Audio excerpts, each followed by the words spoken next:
I'm to inform my audience that 1% of newborns born each year are born with a rare congenital heart defect known as Epstein's anomaly. When Epstein's anomaly is detected in utero or at birth, that newborn has a higher chance of survival than one sent home undetected.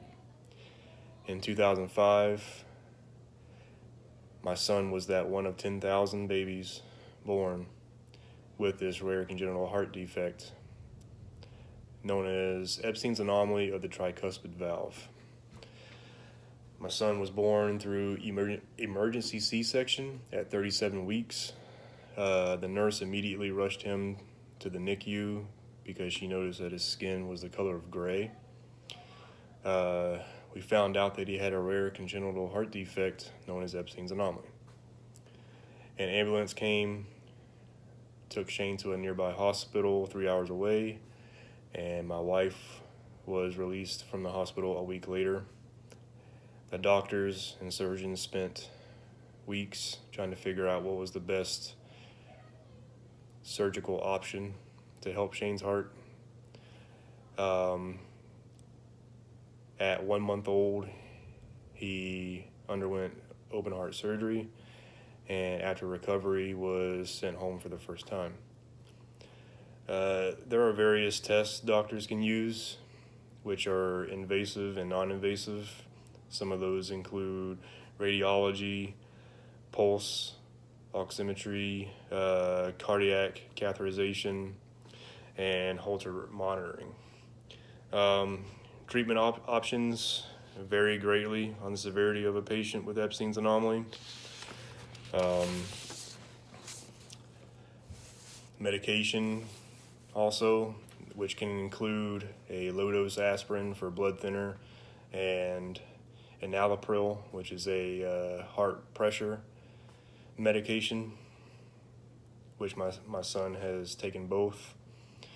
There's a lot of monitoring throughout your life with Epstein's anomaly, which is usually anywhere from 6 to 12 months of a cardiology visit. Heart transplants is like a worst case scenario that would be needed during the end stages of heart failure. The quality of life in patients born with Epstein's anomaly varies on past treatments, the severity of the defect, and the overall health of the patient. Some can be classified when it comes to physical activity as either normal or limited. Right now, our son falls in the limited category, but we still hope for a long life without any further complications. Just to conclude on this, when Epstein's anomaly is detected in utero, that newborn has a higher survival rate than one detected, than undetected and just sent home.